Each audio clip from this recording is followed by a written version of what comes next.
ਵਾਹਿਗੁਰੂ ਜੀ ਕਾ ਖਾਲਸਾ ਵਾਹਿਗੁਰੂ ਜੀ ਕੀ ਫਤਿਹ।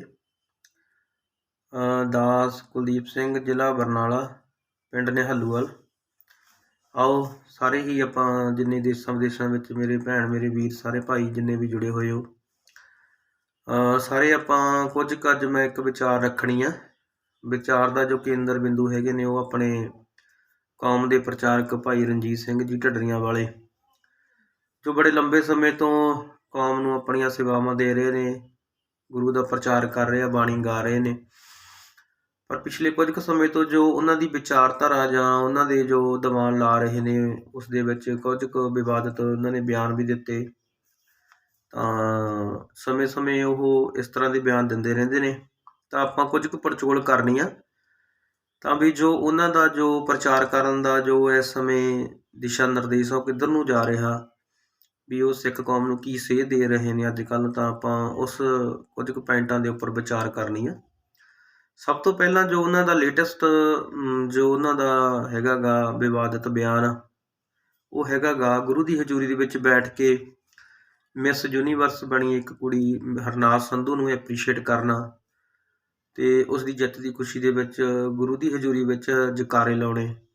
ਠੀਕ ਹੈ ਜੀ, ਇਹ ਆਪਣਾ ਤੁਸੀਂ ਵਿਚਾਰ ਕਰੋ ਵੀ ਇਹ ਗੁਰੂ ਦੀ ਹਜ਼ੂਰੀ ਵਿੱਚ ਕਿੰਨਾ ਕੁ ਜਾਇਜ਼ ਆ, ਵੀ ਆਪਾਂ ਗੁਰੂ ਦੀ ਹਜ਼ੂਰੀ ਵਿੱਚ ਬੈਠ ਕੇ ਨੰਗੇਜ਼ਵਾਦ, ਬਿਊਟੀ ਵਰਲਡ, ਗਲੈਮਰਸ ਵਰਲਡ ਜਾਂ ਮੰਨ ਲਓ ਇਸ ਤਰ੍ਹਾਂ ਦੀ ਬਿਰਤੀ ਨੂੰ ਜਾਂ ਇਸ ਤਰ੍ਹਾਂ ਦੇ ਈਵੈਂਟ ਨੂੰ, ਕੰਸਰਟ ਨੂੰ ਆਪਾਂ ਐਪਰੀਸ਼ੀਏਟ ਕਰ ਸਕਦੇ ਹਾਂ ਜਾਂ ਉਹਦੇ ਜੈ ਜੈਕਾਰ ਕਰ ਸਕਦੇ ਹਾਂ, ਜੈਕਾਰੇ ਲਗਾ ਸਕਦੇ ਹਾਂ। ਠੀਕ ਹੈ ਜੀ, ਤਾਂ ਬੜੀ ਇਹ ਮੰਦਭਾਗੀ ਉਹਨਾਂ ਦੇ ਬਿਆਨ ਨੇ। ਕੌਮ ਦੇ ਵਿੱਚ ਰੋਸ ਵੀ ਇਸ ਗੱਲ ਪ੍ਰਤੀ ਵੀ ਗੁਰੂ ਦੀ ਹਜ਼ੂਰੀ ਵਿੱਚ ਬੈਠ ਕੇ ਆਪਾਂ ਇਸ ਤਰ੍ਹਾਂ ਕਿਵੇਂ ਕਰ ਸਕਦੇ ਹਾਂ, ਹੈ ਨਾ। ਕਿਉਂ ਤੁਸੀਂ ਕੌਮ ਦੇ ਪ੍ਰਚਾਰਕ ਹੋ, ਮੂਹਰਲੇ ਵਿਦਵਾਨਾਂ ਦੇ ਵਿੱਚ ਤੁਹਾਡਾ ਨਾਮ ਆਉਂਦਾ ਕੌਮ ਦੇ ਵਿੱਚ, ਅਤੇ ਤੁਸੀਂ ਕੌਮ ਨੂੰ ਕਿੱਧਰ ਲੈ ਕੇ ਜਾਣਾ। ਤੁਸੀਂ ਤਾਂ ਆਪਣੀਆਂ ਧੀਆਂ ਭੈਣਾਂ ਨੂੰ ਮਾਈ ਭਾਗੋ ਦੀ ਵਾਰਸ ਬਣਾਉਣਾ ਗਾ, ਜਾਂ ਉਹਨਾਂ ਵਿੱਚ ਸਿੱਖੀ ਸਪੈਟ ਭਰਨੀ ਆ, ਹੈ ਨਾ। ਅਤੇ ਤੁਹਾਡਾ ਤਾਂ ਰੋਲ ਇਹ ਹੋਣਾ ਚਾਹੀਦਾ ਸੰਤ ਅਤੇ ਸਿਪਾਹੀ ਦਾ ਪ੍ਰਚਾਰ ਕਰਨਾ। ਅਤੇ ਤੁਸੀਂ ਸਾਡੀਆਂ ਧੀਆਂ ਭੈਣਾਂ ਨੂੰ ਕਿਸ ਕੰਮ ਵੱਲ ਪ੍ਰੇਰ ਰਹੇ ਹੋ, ਕਿਸ ਕੰਮ ਵੱਲ ਤੁਸੀਂ ਜੈ ਜੈਕਾਰ ਕਰ ਰਹੇ ਹੋ। ਤਾਂ ਤੁਸੀਂ ਚਲੋ ਆਪਾਂ ਸ਼ੁਰੂ ਕਰਦੇ ਹਾਂ ਵੀ ਇਹਨਾਂ ਨੇ ਦੀਵਾਨ ਦੇ ਵਿੱਚ ਉਸ ਦਿਨ ਕਿਹਾ ਆਪਣੇ ਪ੍ਰਚਾਰ ਦੇ ਵਿੱਚ ਵੀ ਜਿਹੜੀ ਇਸਤਰੀ ਮੰਨ ਲਓ ਯੂਨੀਵਰਸ ਲੜਦੀ ਆ ਉਹ ਇਕੱਲੀ ਸੋਹਣੀ ਨਹੀਂ ਹੁੰਦੀ, ਅਤੇ ਨਾਲ ਉਹਦੀ ਹਾਜ਼ਰ ਜਵਾਬੀ ਵੀ ਹੋਣੀ ਚਾਹੀਦੀ ਹੈ। ਵੀ ਮੰਨ ਲਓ ਸੋਹਣਾ ਵੀ ਹੋਣਾ ਜ਼ਰੂਰੀ ਹੈ ਨਾਲ, ਤਾਂ ਉਹਦਾ ਹਾਜ਼ਰ ਜਵਾਬ ਵੀ ਹੋਣਾ ਜ਼ਰੂਰੀ ਹੈ, ਅਤੇ ਉਹਨੂੰ ਤੁਰਨਾ ਵੀ ਆਉਣਾ ਚਾਹੀਦਾ, ਹੈ ਨਾ।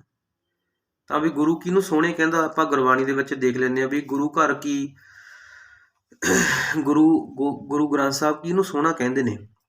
ਆਪਾਂ ਕੁਝ ਕੁ ਪੰਗਤੀਆਂ ਗੁਰੂ ਗ੍ਰੰਥ ਸਾਹਿਬ 'ਚੋਂ ਲੈ ਲੈਂਦੇ ਹਾਂ ਵੀ ਗੁਰੂ ਘਰ ਵਿੱਚ ਕਿਹਨੂੰ ਸੋਹਣਾ ਕਹਿਣਾ ਚਾਹੀਦਾ, ਵੀ ਕੌਣ ਸੋਹਣੇ ਨੇ ਗੁਰੂ ਦੀ ਨਜ਼ਰ ਵਿੱਚ। ਆਓ ਸਭ ਤੋਂ ਗੁਰੂ ਸਾਹਿਬ ਪਹਿਲਾਂ ਕਹਿੰਦੇ ਨੇ, ਸਹੀ ਸੁੰਦਰ ਸੋਹਣੇ ਸਾਧ ਸੰਗ ਜਿਨ ਬਹਿਣੇ।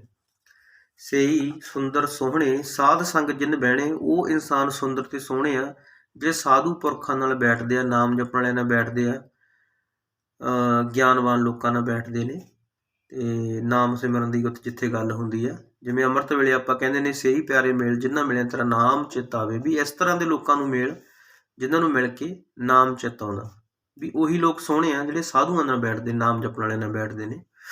ਆਓ ਅੱਗੇ ਆਪਾਂ ਦੇਖ ਲੈਂਦੇ ਹਾਂ ਗੁਰਬਾਣੀ ਦੇ ਅਨੁਸਾਰ, ਆਪਾਂ ਦੇਖ ਲੈਂਦੇ ਹਾਂ ਵੀ ਗੁਰੂ ਸਾਹਿਬ ਕਿਹਨੂੰ ਸੋਹਣਾ ਕਹਿੰਦੇ ਨੇ।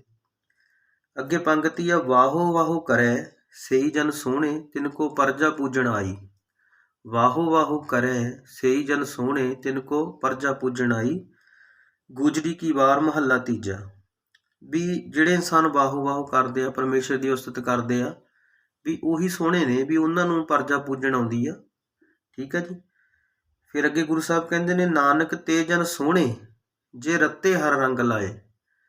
ਵੀ ਉਹੀ ਜਨ ਸੋਹਣੇ ਆ ਜਿਹੜੇ ਹਰੀ ਦੇ ਰੰਗ ਵਿੱਚ ਰੰਗੇ ਹੋਏ ਨੇ। 1380 ਅੰਗ ਮਹੱਲਾ ਤੀਜਾ। ਨਾਨਕ ਤੇ ਜਨ ਸੋਹਣੇ ਜੇ ਰੱਤੇ ਹਰ ਰੰਗ ਲਾਏ, ਜੋ ਹਰੀ ਦੇ ਰੰਗ ਵਿੱਚ ਰੰਗੇ ਹੋਏ ਆ, ਉਹੀ ਜਨ ਸੋਹਣੇ ਆ। ਫਿਰ ਕਹਿੰਦੇ, ਸੇ ਸੁਖੀਏ ਸਦਾ ਸੋਹਣੇ ਜਿਨ ਵਿੱਚੋਂ ਆਪ ਗਵਾਏ।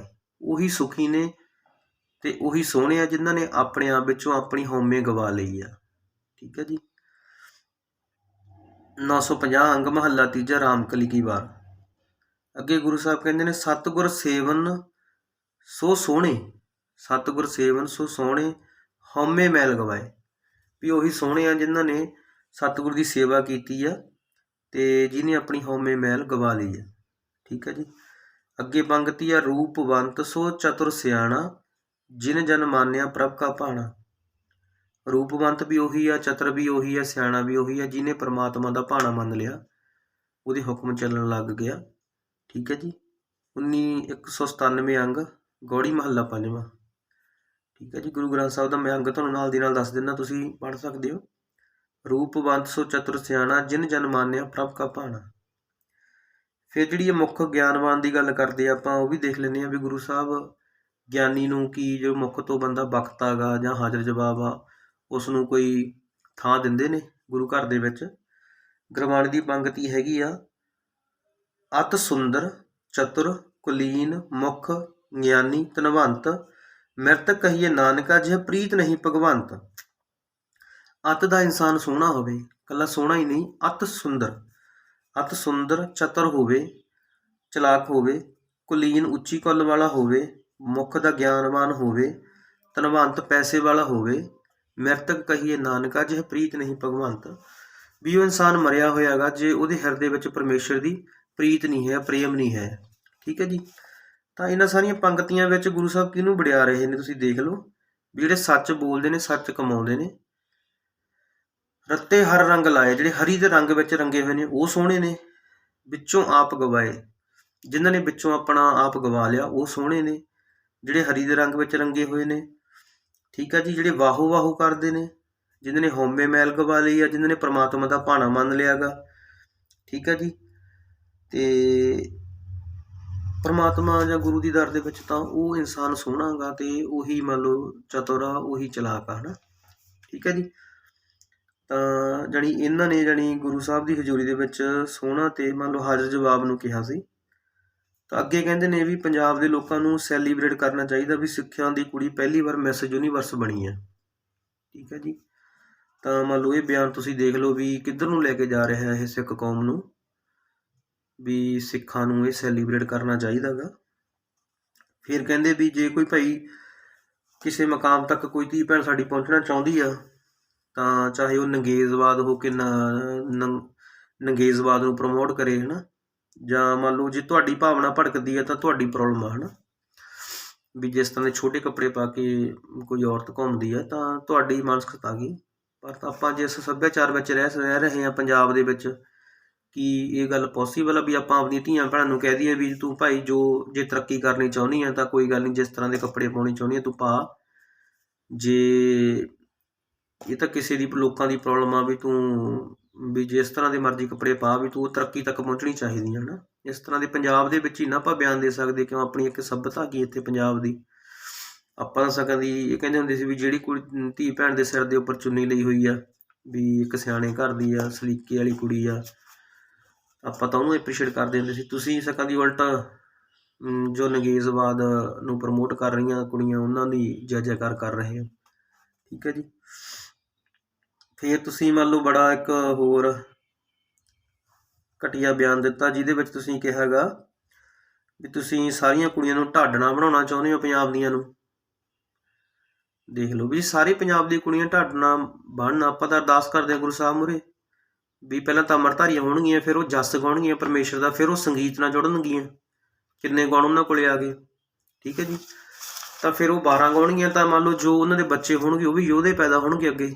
ਉਹਨਾਂ ਦੀ ਮਾਂ ਫਿਰ ਜਦੋਂ ਸੂਰਬੀਰਾਂ ਦੇ ਗਾਊਗੀ, ਸੰਗੀਤ ਗਾਊ, ਉਹਨਾਂ ਦੀਆਂ ਉਸਤਤ ਗਾਊਗੀ, ਜੰਗਾਂ ਯੁੱਧਾਂ ਦੇ ਪ੍ਰਸੰਗ ਸੰਗਤ ਨੂੰ ਸੁਣਾਊਗੀ, ਤਾਂ ਬੱਚੇ ਵੀ ਫਿਰ ਯੋਧੇ ਪੈਦਾ ਹੋਣਗੇ। ਉਹੀ ਮਾਂ ਦੀ ਕੁੱਖ 'ਚ ਯੋਧੇ ਜੰਮਣਗੇ ਜਿਹੜੀ ਨਾਮ ਸਿਮਰਨ ਵਾਲੀ ਹੋਊਗੀ।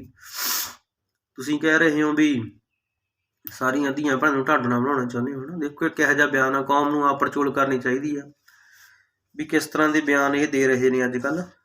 ਠੀਕ ਹੈ ਜੀ। ਤੇ ਅੱਗੇ ਫਿਰ ਜੋ ਇਹਨਾਂ ਨੇ ਸਮੇਂ-ਸਮੇਂ ਕੁਝ ਕੁ ਆਪਾਂ ਨੁਕਤੇ ਲੈ ਲੈਂਦੇ ਹਾਂ, ਪੁਆਇੰਟ ਲੈ ਲੈਂਦੇ ਹਾਂ ਵੀ ਜਿਨ੍ਹਾਂ 'ਤੇ ਇਹਨਾਂ ਨੇ ਅਟੈਕ ਕੀਤਾ। ਸਭ ਤੋਂ ਪਹਿਲਾਂ ਇਹ ਕਹਿੰਦੇ ਵੀ ਅੰਮ੍ਰਿਤ ਵੇਲੇ ਦਾ ਸਿਮਰਨ 'ਤੇ ਕਹਿੰਦੇ ਵੀ ਮੈਂ 15-20 ਸਾਲ ਅੰਮ੍ਰਿਤ ਵੇਲੇ ਸਿਮਰਨ ਕਰਦਾ ਰਿਹਾ। ਜਦੋਂ ਮੈਂ ਜਹਾਜ਼ 'ਚ ਜਾਣਾ, ਬਾਹਰ ਵੀ ਜਾਣਾ, ਤਾਂ ਮੈਂ ਨਾਲ ਇੱਕ ਪਾਣੀ ਦੀ ਬੋਤਲ ਰੱਖਦਾ ਹੁੰਦਾ ਸੀ ਵੀ ਮੇਰਾ ਅੰਮ੍ਰਿਤ ਵੇਲਾ ਕਿਤੇ ਖੁੰਝਿਆ ਨਹੀਂ ਸੀ, ਪਰ ਮੈਨੂੰ ਇਸ ਵਿੱਚੋਂ ਕੁਝ ਨਹੀਂ ਮਿਲਿਆ, ਹੈ ਨਾ। ਤਾਂ ਵੀ ਸਿੱਖ ਕੌਮ ਨੂੰ ਜਾਣੀ ਇਹ ਕਿਹਾ ਵੀ ਅੰਮ੍ਰਿਤ ਵੇਲੇ ਉੱਠ ਕੇ ਸਿਮਰਨ ਕਰਨ ਦੇ ਵਿੱਚ ਕੁਝ ਨਹੀਂ ਹੈਗਾ, ਵੀ ਤੁਸੀਂ ਵੀ ਨਾ ਕਰੋ, ਹੈ ਨਾ। ਪਰ ਗੁਰੂ ਸਾਹਿਬ ਤਾਂ ਕਹਿੰਦੇ ਨੇ ਗੁਰ ਸਤਿਗੁਰ ਕਾ ਜੋ ਸਿੱਖ ਖਾਏ, ਸੋ ਭਲ ਕੇ ਉਠ ਹਰਿ ਨਾਮ ਧਿਆਵੇ। ਫਿਰ ਬਾਬਾ ਫਰੀਦ ਜੀ ਕਹਿੰਦੇ ਨੇ, ਪਿਛਲ ਰਾਤ ਨਾ ਜਾਗਿਓ ਜੌਂਦੜਿਓ ਮੋਇਓ। ਠੀਕ ਹੈ ਜੀ। ਮੂੰਹ ਕੇ ਬੋਲਣ ਬੋਲੀਏ ਜਦ ਸੁਣ ਧਰੇ ਪਿਆਰ, ਅੰਮ੍ਰਿਤ ਵੇਲਾ ਸੱਚ ਨਾਉ ਵਡਿਆਈ ਵਿਚਾਰ। ਬਾਣੀ ਤਾਂ ਕਹਿੰਦੀ ਹੈ ਵੀ ਭਾਈ ਅੰਮ੍ਰਿਤ ਵੇਲੇ ਪਿਛਲ ਰਾਤ ਰਹਿੰਦੇ ਹੋਏ ਜੋ ਸਾਡੀ ਰਹਿਤ ਮਰਿਆਦਾ, ਉਹ ਵੀ ਇਹ ਗੱਲ ਕਹਿੰਦੀ ਹੈ ਵੀ ਪਿਛਲ ਰਾਤ ਰਹਿੰਦੇ ਹੋਏ ਉੱਠ ਕੇ ਪਰਮਾਤਮਾ ਦਾ ਸਿਮਰਨ ਕਰਨਾ ਗਾ ਸਿੱਖ ਨੇ। ਠੀਕ ਹੈ ਜੀ। ਤਾਂ ਜਾਣੀ ਤੁਸੀਂ ਪਹਿਲਾਂ ਤਾਂ ਜੋ ਸਿੱਖੀ ਦਾ ਕੇਂਦਰ ਬਿੰਦੂ ਅੰਮ੍ਰਿਤ ਵੇਲੇ ਉੱਠ ਕੇ ਨਾਮ ਸਿਮਰਨ ਕਰਨਾ, ਉਹਨੂੰ ਵੀ ਘੱਟ ਕਰਤਾ, ਰੱਦ ਕਰ ਦਿੱਤਾ ਹੈ ਨਾ।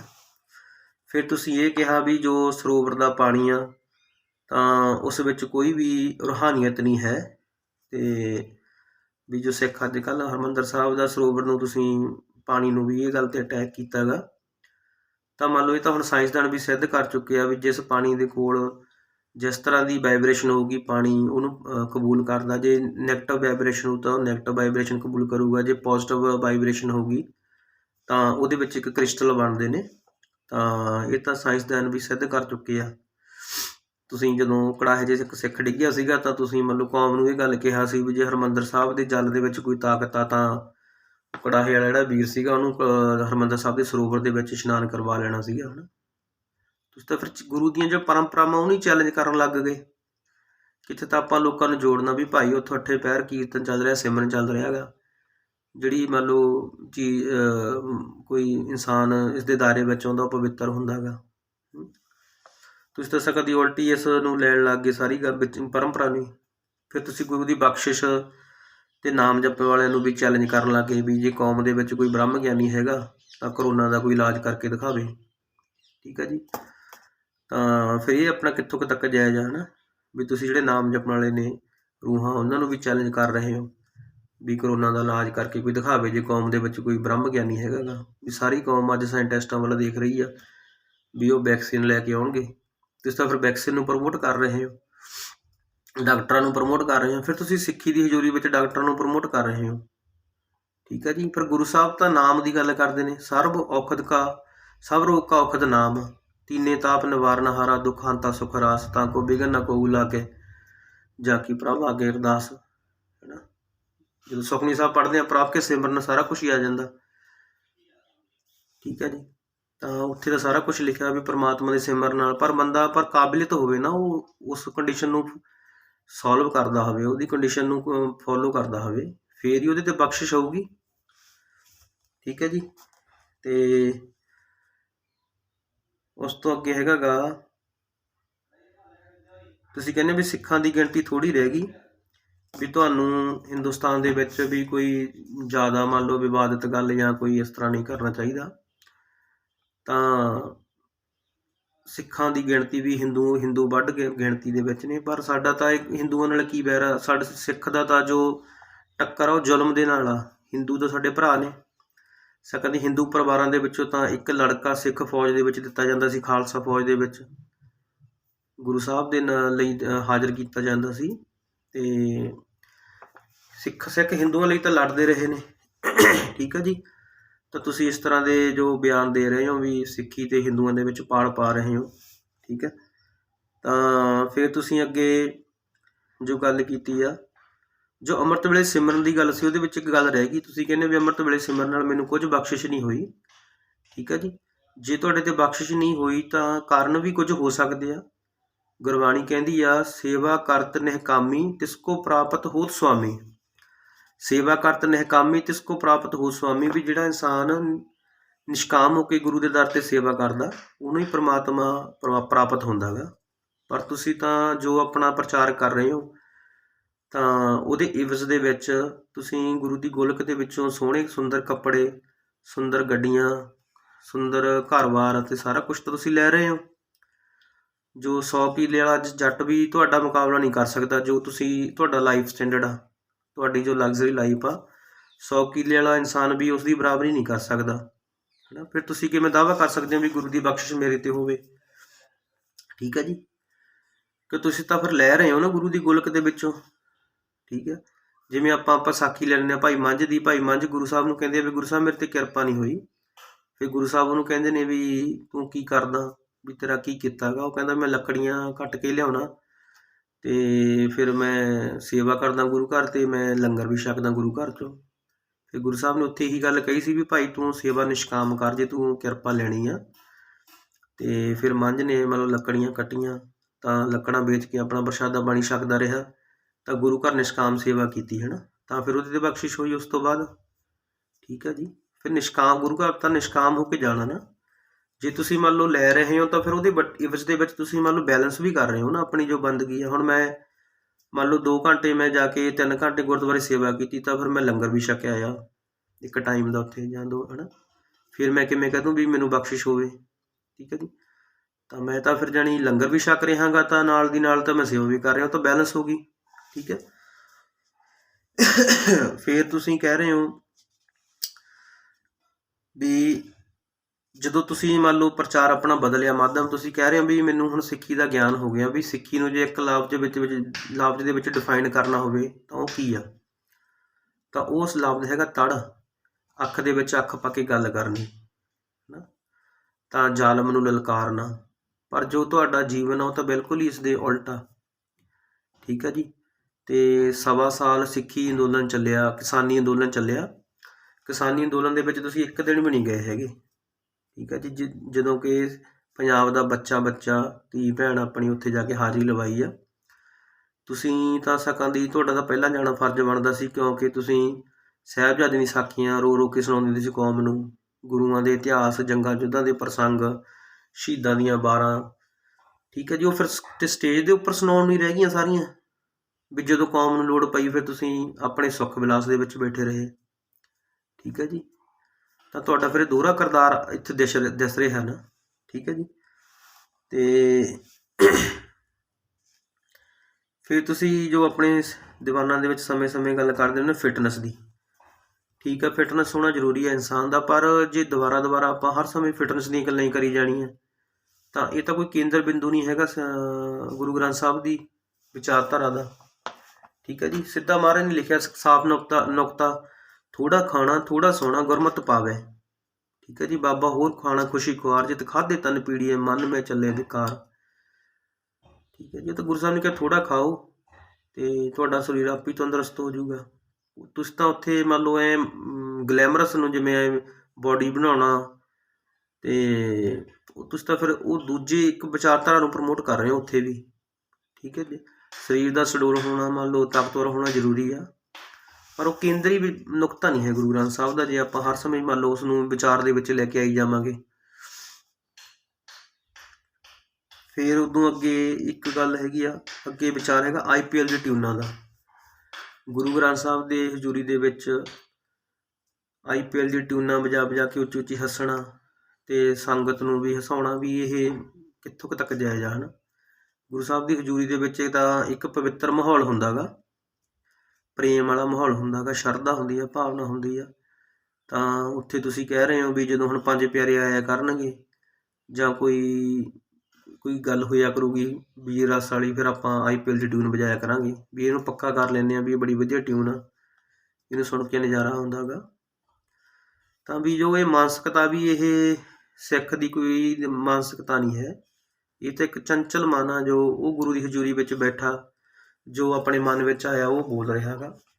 ਜਾਂ ਆਪਾਂ ਕਹਿ ਸਕਦੇ ਹਾਂ ਵੀ ਜੋ ਏਜੰਸੀਆਂ ਨੇ ਸਿੱਖ ਕੌਮ ਦੇ ਵਿੱਚ ਜੋ ਸਿਮਰਨ ਨੂੰ ਜਾਂ ਬੰਦਗੀ ਨੂੰ, ਜੋ ਸੰਤ ਸਿਪਾਹੀ ਦੇ ਕੰਸੈਪਟ ਨੂੰ ਖਤਮ ਕਰਨ ਲਈ ਇਸ ਤਰ੍ਹਾਂ ਦੇ ਪ੍ਰਚਾਰ ਨੂੰ ਉਤਸ਼ਾਹ ਕਰ ਰਹੀਆਂ ਨੇ, ਵੀ ਏਜੰਸੀਆਂ ਦੇ ਜੋ ਦਬਾਅ ਦੇ ਹੇਠ ਤੁਸੀਂ ਇਹ ਕੰਮ ਕਰ ਰਹੇ ਹੋ। ਸਾਫ਼ ਦਿਖ ਰਿਹਾ ਤੁਹਾਡੇ ਜੋ ਪ੍ਰਚਾਰ ਹੈ ਇਹਦੇ ਵਿੱਚ, ਕਿਉਂਕਿ 84 ਤੋਂ ਬਾਅਦ ਗੌਰਮੈਂਟ ਨੇ ਦੇਖਿਆ ਵੀ ਇਹ ਤਾਂ ਜਜ਼ਬਾ ਹੀ ਬੜਾ ਇਹਨਾਂ ਦਾ ਵੀ ਸਿੱਖ ਕੌਮ ਦੇ ਵਿੱਚ, ਅਤੇ ਤਾਂ ਉਸ ਜੋ ਵੀਰਤਾ ਵਾਲਾ ਜੋ ਸੀਗਾ ਯੋਧਾਪਣ ਸਿੱਖ ਕੌਮ ਦੇ ਵਿੱਚੋਂ, ਉਸ ਨੂੰ ਖਤਮ ਕਰਨ ਲਈ ਜੋ ਸੈਂਟਰ ਆ ਜਾਂ ਏਜੰਸੀਆਂ ਨੇ ਉਹ ਸਮੇਂ ਦੇ ਉੱਪਰ ਇਸ ਤਰ੍ਹਾਂ ਦੇ ਕੋਝੇ ਕਦਮ ਕਰਦੀਆਂ ਰਹਿੰਦੀਆਂ ਨੇ। ਤਾਂ ਸਿੱਖਾਂ ਨੂੰ ਵੀ ਸਮਝਣਾ ਚਾਹੀਦਾ ਵੀ ਗੁਰੂ ਦੀ ਹਜ਼ੂਰੀ ਦੇ ਵਿੱਚ ਕਿਸ ਤਰ੍ਹਾਂ ਦਾ ਪ੍ਰਚਾਰ ਹੋਣਾ ਚਾਹੀਦਾ, ਵੀ ਕਿਸ ਤਰ੍ਹਾਂ ਦੇ ਸਿੱਖ ਆਪਾਂ ਬਣਾਉਣੇ ਆ, ਕੌਮ ਦੇ ਕਿੱਥੇ ਖੜੀ ਕਰਨੀ ਆ। ਸਾਰਿਆਂ ਨੂੰ ਇਸ ਗੱਲ ਦੇ ਉੱਪਰ ਸਟੈਂਡ ਲੈਣਾ ਚਾਹੀਦਾ। ਜੋ ਕੌਮ ਦੇ ਵੱਡੇ ਪ੍ਰਚਾਰਕ ਨੇ, ਕੀਰਤਨੀਏ ਨੇ, ਢਾਡੀ ਨੇ, ਜੋ ਕੌਮ ਦਾ ਦਰਦ ਰੱਖਣ ਵਾਲੇ ਆ, ਆਪਣੇ ਮਾਧਿਅਮ ਰਾਹੀਂ ਤੁਸੀਂ ਇਹ ਵਿਚਾਰ ਜ਼ਰੂਰ ਰੱਖੋ ਵੀ ਜੋ ਸਾਡੀ ਪਨੀਰੀ ਆ ਅਸੀਂ ਉਹਨੂੰ ਕਿਸ ਪਾਸੇ ਵੱਲ ਲੈ ਕੇ ਜਾਣਾ ਗਾ। ਕੀ ਅਸੀਂ ਆਪਣੀਆਂ ਧੀਆਂ ਭੈਣਾਂ ਨੂੰ ਨਗੇਜ਼ਵਾਦ ਵੱਲ ਲੈ ਕੇ ਜਾਣਾ, ਜਾਂ ਸਾਡੀਆਂ ਧੀਆਂ ਭੈਣਾਂ ਮਾਈ ਭਾਗੋ ਦੀ ਵਾਰਸ ਬਣਨ, ਨਾਮ ਸਿਮਰਨ ਵਾਲੀਆਂ ਬਣਨ, ਠੀਕ ਹੈ ਜੀ। ਤਾਂ ਤੁਸੀਂ ਅਕਸਰ ਕਹਿੰਦੇ ਰਹਿੰਦੇ ਹੋ ਤੁਹਾਡੀ ਜੋ ਕੇਂਦਰੀ ਵਿਚਾਰਧਾਰਾ ਉਹ ਕੀ ਆ, ਉਹ ਹੈਗੀ ਆ ਫਿਟਨੈਸ ਰਹਿਣਾ, ਫਿੱਟ ਰਹਿਣਾ। ਆਈਲੈਟਸ ਕਰਕੇ ਬਾਹਰ ਚਲੇ ਜਾਓ, ਤੁਹਾਡੀ ਗਿਣਤੀ ਥੋੜ੍ਹੀ ਆ, ਮਾਰੇ ਜਾਓਗੇ। ਠੀਕ ਹੈ ਜੀ। ਇਸ ਤਰ੍ਹਾਂ ਦੀਆਂ ਤੁਸੀਂ ਨੈਗੇਟਿਵ ਜੋ ਕੌਮ ਨੂੰ ਪ੍ਰਚਾਰ ਕਰ ਰਹੇ ਹੋ, ਜੋ ਵਿਚਾਰਧਾਰਾ ਦੇ ਰਹੇ ਹੋ, ਅਤੇ ਇੰਨੀ ਕੁ ਵਿਚਾਰ ਸੀ। ਚਲੋ ਜੇ ਕੋਈ ਵਿਚਾਰ ਆਪਣੀ ਰਹਿ ਗਈ ਆਪਾਂ ਫਿਰ ਇੱਕ ਪਾਰਟ ਬਣਾ ਲਾਂਗੇ ਇਹਦੇ ਵਿੱਚ। ਕੁਝ ਕੁ ਗੱਲਾਂ ਰਹਿ ਵੀ ਜਾਂਦੀਆਂ, ਚਲੋ ਜਿੰਨਾ ਕੁ ਮੈਂ ਰੱਖਣਾ ਚਾਹੁੰਦਾ ਸੀ ਉਹ ਗੱਲ ਰੱਖੀ ਆ ਵੀ ਜੋ ਆਪਣੀ ਕੌਮ ਆ ਉਹਦੇ ਪ੍ਰਚਾਰਕ ਅੱਜ ਕਿੱਧਰ ਨੂੰ ਜਾ ਰਹੇ ਨੇ। ਅਤੇ ਜਿੱਥੇ ਤੁਸੀਂ ਕਹਿੰਦੇ ਹੋ ਵੀ ਅਸੀਂ ਥੋੜ੍ਹੀਆਂ ਗਿਣਤੀ ਦੇ ਵਿੱਚ, ਆਪਾਂ ਉੱਥੇ ਬੋਤਾ ਸਿੰਘ ਅਰਜਾ ਸਿੰਘ ਦਾ ਇਤਿਹਾਸ ਦੇਖ ਲਓ ਵੀ 2 ਸਿੱਖਾਂ ਨੇ ਸਿੱਖੀ ਦੀ ਹੋਂਦ ਦੀ ਖਾਤਰ ਆਪਣੀ ਸ਼ਹੀਦੀਆਂ ਦਿੱਤੀਆਂ। ਫਿਰ ਗੁਰੂ ਗੋਬਿੰਦ ਸਿੰਘ ਜੀ ਦਾ ਜੋ ਉਹ ਬਚਨ ਆ ਵੀ 1.25 ਲੱਖ ਸੇਕ ਲੜਾਊਂ ਤਵੇ ਗੋਬਿੰਦ ਸਿੰਘ ਨਾਮ ਕਹਾਊਂ, ਉਹ ਕਿੱਥੇ ਜਾਊਗਾ। ਫਿਰ ਜੇ ਸਿੱਖ ਤੁਹਾਡੇ ਜਿੰਨੇ ਸਿਆਣੇ ਹੁੰਦੇ, ਜਦੋਂ 40 ਸਿੱਖ ਰਹਿ ਗਏ ਸੀ ਗੁਰੂ ਸਾਹਿਬ ਨਾਲ ਚਮਕੌਰ ਦੀ ਗੜੀ ਦੇ ਵਿੱਚ, ਉਦੋਂ ਕਹਿ ਸਕਦੇ ਸੀ ਵੀ ਗੁਰੂ ਜੀ ਆਪਣੀ ਗਿਣਤੀ ਥੋੜ੍ਹੀ ਆ, ਵੀ ਆਪਾਂ ਇੱਥੋਂ ਨਿਕਲ ਜਾਂਦੇ ਹਾਂ, ਜਾਨਾਂ ਬਚਾ ਲੈਂਦੇ ਹਾਂ, ਫਿਰ ਆਪਾਂ ਫੌਜ ਇਕੱਠੀ ਕਰਕੇ ਲੜ ਲਾਂਗੇ। ਹੈ ਨਾ ਜੇ ਤੁਹਾਡੇ ਹਿਸਾਬ ਨਾਲ ਚੱਲਿਆ ਜਾਵੇ। ਸੋ ਆਓ ਅੰਤ ਵਿੱਚ ਮੈਂ ਇਹੀ ਕਹਿੰਦਾ ਵੀ ਕੌਮ ਸੁਚੇਤ ਹੋਵੇ, ਆਪ ਗੁਰੂ ਦੀ ਬਾਣੀ ਪੜ੍ਹੇ, ਨਹੀਂ ਤਾਂ ਫਿਰ ਅਸੀਂ ਇਹਨਾਂ ਵਿਦਵਾਨਾਂ ਦੇ ਪਿੱਛੇ ਹੀ ਆਪਾਂ ਲੱਗ ਕੇ ਤੁਰੇ ਫਿਰਾਂਗੇ। ਮੈਂ ਦੇਖਦਾ ਪਿਛਲੇ ਸਮੇਂ ਤੋਂ ਕੀ ਹੁੰਦਾ, ਜਿਹੜੀ ਸੰਗਤ ਕੀ ਕਰਦੀ ਹੈ, ਜਿਹੜੇ ਵਿਦਵਾਨਾਂ ਨਾਲ ਜੁੜੀ ਹੋਈ ਆ ਉਹਨਾਂ ਨੂੰ ਸੁਣਦੀ ਆ, ਉਹ ਕੀ ਸਟੇਜਾਂ ਦੇ ਉੱਪਰ ਫਿਰ ਇੱਕ ਦੂਜੇ ਦੀ ਨਿੰਦਿਆ ਕਰੀ ਜਾਂਦੇ ਨੇ। ਠੀਕ ਹੈ ਜੀ। ਉਹ ਫਿਰ ਆਪਸ ਧੜੇ ਬਣ ਜਾਂਦੇ ਆ ਕੌਮ ਦੇ ਵਿੱਚ ਵੀ। ਗਾਹਾਂ ਜਿਵੇਂ ਬਾਬਿਆਂ ਦੇ ਧੜੇ ਬਣ ਗਏ, ਫਿਰ ਕੌਮ ਵੀ ਉਹ ਧੜਿਆਂ 'ਚ ਵੰਡੀ ਜਾਂਦੀ ਆ। ਉਹ ਕਹਿੰਦੇ ਮੇਰਾ ਬਾਬਾ ਠੀਕ ਆ, ਉਹ ਕਹਿੰਦਾ ਮੇਰਾ ਬਾਬਾ ਠੀਕ ਆ। ਹੁਣ ਕੀ ਪੰਥ ਪ੍ਰੀਤ ਵਾਲੇ ਕਹਿੰਦੇ ਨੇ ਪੰਥ ਪ੍ਰੀਤ ਵਾਲਿਆਂ ਦਾ ਅੱਡ ਧੜਾ ਗਾ, ਮਸ਼ੀਨਰੀਆਂ ਦਾ ਅੱਡ ਧੜਾ ਗਾ। ਠੀਕ ਹੈ ਜੀ। ਟਕਸਾਲ ਵਾਲੇ ਸਿੰਘਾਂ ਦਾ ਅੱਡ ਧੜਾ ਗਾ, ਅਖੰਡ ਕੀਰਤਨ ਵਾਲਿਆਂ ਦਾ ਅੱਡ ਧੜਾ ਗਾ, ਮਸ਼ੀਨਰੀ ਵਾਲਿਆਂ ਦਾ ਅੱਡ ਧੜਾ ਗਾ, ਰਾੜੇ ਵਾਲਿਆਂ ਦਾ ਅੱਡ ਧੜਾ ਗਾ।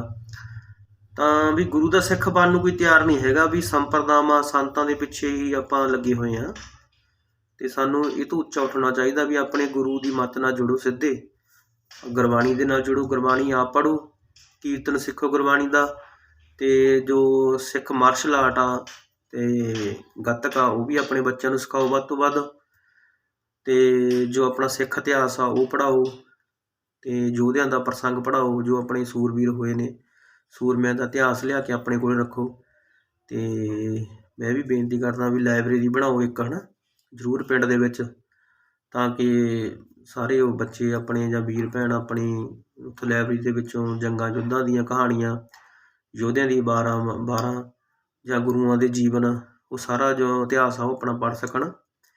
ਠੀਕ ਹੈ ਜੀ। ਤਾਂ ਕਿ ਜੇ ਆਪਣੀ ਕੌਮ ਦੀ ਚੜ੍ਹਦੀ ਕਲਾ ਹੋਵੇ। ਸਮੇਂ ਸਮੇਂ ਆਪਣੇ ਨਗਰ ਦੇ ਵਿੱਚ ਗੁਰਮਤਿ ਦੇ ਸਮਾਗਮ, ਗੁਰਮਤਿ ਦੀਆਂ ਕਲਾਸਾਂ, ਗੁਰਬਾਣੀ ਸੰਥਿਆ ਦੀ ਕਲਾਸ, ਕੀਰਤਨ ਦੀ ਕਲਾਸ, ਗੱਤਕਾ ਦੀ ਕਲਾਸ, ਇਹ ਤੁਸੀਂ ਸਮੇਂ ਸਮੇਂ ਆਪਣੇ ਨਗਰਾਂ ਵਿੱਚ ਚੱਲਦੀ ਰੱਖੋ, ਤਾਂ ਕਿ ਬੱਚੇ ਆਪਣੇ ਇੱਧਰ ਨੂੰ ਜੁੜ ਸਕਣ। ਠੀਕ ਹੈ ਜੀ। ਇੰਨੀ ਕੁ ਵਿਚਾਰ ਮੇਰੀ ਪ੍ਰਵਾਨ ਕਰੋ। ਹੋਈਆਂ ਭੁੱਲਾਂ ਚੁੱਕਾਂ ਦੀ ਖਿਮਾ, ਅਤੇ ਜੋ ਕੋਈ ਵਿਚਾਰ ਰਹਿ ਗਈ ਆਪਾਂ ਅੱਗੇ ਕਰ ਲਾਂਗੇ।